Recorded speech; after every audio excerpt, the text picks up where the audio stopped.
Okay, I don't have a name on this. I think this is a mom. I don't know why I'm thinking that to her son, but she says, or he, how are the different species on different continents with oceans dividing, or how are there with oceans dividing when Noah only landed and opened the door once? My son presented me this question, and I don't know the answer to it. And then they say, he also asked me about the Ice Age, which I know nothing about because it's not in the Bible. I always hated history and science in school. Wish I had paid attention now. Yeah. Help him out, Pastor Steve. Okay. First off, what your son is assuming is that everything is exactly the same as the day that Noah got off the ark. And what he's assuming is that the ocean levels are the same, they're the same in Noah's day as they are in our day. And that's not necessarily so. In fact, your question about the Ice Age ties into this. We don't have a way with the Earth and the ecosystem on the Earth as it is to get an ice age. And I'm familiar with this stuff, and they talk about a number of different ice ages, and they come up with different mechanisms to get ice ages. And when you're talking about an ice age, you're talking about just huge amounts of ice on the continents. And so you had glaciers that were up to a mile thick, covering most of North America and Siberia and parts of northern Europe. That ice was not everywhere. So, for example, it was, there are places where the ice didn't come down that far in other countries. But when you're talking about North America, it was a mile thick, almost all the way down, about halfway through the United States. And so huge amounts of ice. And we don't have a mechanism that will do that right now. When scientists are trying to figure out what would cause an ice age, they talk about fluctuations in the Earth's orbit, and they talk about passing through dust clouds in space that would change the temperature on the Earth and that kind of thing. There are a number of ways that they come up with, a mechanism to do the ice age that have nothing to do with what we see around us right now, because the world as it is right now can't have an ice age, not like the ones that we've seen in the past. What you need to have an ice age is you need to have lots of precipitation, and the weather has to be cold enough to snow, but not so cold that it can't snow. And what I mean by that is anybody who's lived in places where they get lots of snow, you know that the temperature can get down so far that it basically will not snow. So, for example, when you're down in Antarctica is the coldest spot on the planet, and it gets about 2 inches of snow every year, continent wide. And it's a big desert. And the reason that it has as much ice on it as it does is because the times that it has snow, it just doesn't melt. And so it just keeps building up.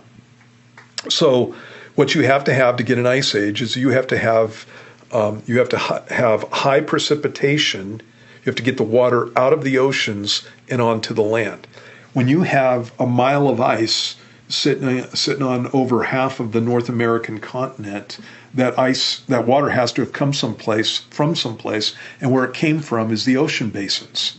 And so if you build up ice on the land, the ocean basins drop, the water levels drop in the ocean basins, and that makes land bridges where you can get from Asia, for example, all the way to North America. In fact, that's what they believe happened. That's how people got to North America, that the ocean levels were lower. And the same thing with Australia. That's how people got to Australia. There would be a land bridge that goes down through the island chains that are north of Australia and lead to Australia itself.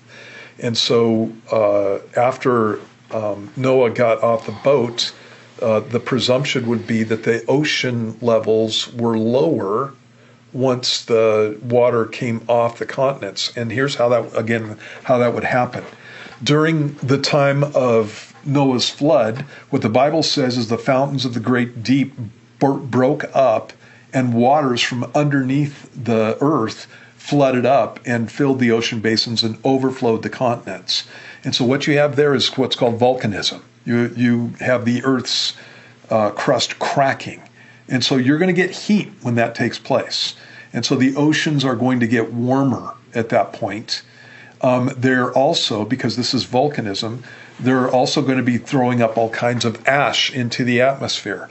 And so that ash would be hanging around for quite a while. The flood lasted a little bit over a year, and that ash would be hanging around for quite a while. And so here's what you have immediately after the flood. You have a situation where you're going to have high rates of evaporation in the ocean, which means high rates of rainfall, precipitation. You're also going to have lots of dust in the air, so you're going to have colder winters and longer winters, and that is perfect for an ice age. You said that the Bible doesn't talk about the ice age. It does, actually. In the book of Job, next time that you're going through the book of Job, go through and read it carefully and watch for references to snow and ice, specifically ice in the oceans. Job was familiar with ice in the oceans. Where the book of Job took place is in the Middle East. And so you're talking about the Red Sea, you are talking about the Gulf of, the Persian Gulf. You're talking about those areas, the Mediterranean also. You're talking about those areas, and they have ice on the oceans at the time of Job. That's the Ice Age. And we know that the weather patterns were different back then. When you're talking about Israel, Israel used to be a forested country. And so the area of the Middle East was much different during the time of Job, that's one of the earliest books that you have in the Bible. It was much different during the time of Job than it is now. So there's lots of references to snow. There's references to ice on the oceans, and that could only take place during a time that's radically different than what we have now. It would be the Ice Age. And so the Ice Age probably lasted for a few hundred years after the time of the flood. And again, you have a perfect environment to get that. Warm oceans, lots of evaporation, then cold air. You get lots of snow. The snowpack would turn to ice, and you got yourself an ice age during that time. So the theory of the Pangea, where all the continents started in one, this doesn't apply, or how does this fit into this time frame? Because when the flood, you have the whole world being covered in water, and then the water starts to dissipate. It looks like the breaking up of the continents probably took place during the flood. During that time. Yeah. And so that's why you're talking about land bridges and not that all the animals just walked off and then you have the drift. Right, yeah. Okay. There's a passage that talks about Peleg and when the earth was divided. And so some guys think that there's a possibility that the continents, you know what, we're talking, and we've just gone off the trail here. The Bible teaches in Genesis chapter 1 that when God made the land, actually the earth was covered with water, and all the land came up in one place, is what it teaches in Genesis chapter 1. That is also something that we know is true from geology. That all the continents, you know, the whole continental drift type of thing, and plate tectonics, that kind of stuff. That's pretty common in schools nowadays, and the Bible agrees with that. But most likely that took place during the flood. There would still be drift that would be taking place after the flood. There's still continental drift that's taken place to this day. It would have been quicker back then, but again, most likely that took place when the fountains of the great deep were broken up and the waters from underneath were spewing out. That's probably when continental drift made its most massive play. Basically, that's when most of it would have taken place during the time of Noah's flood, and then there would be residual drift after that fact.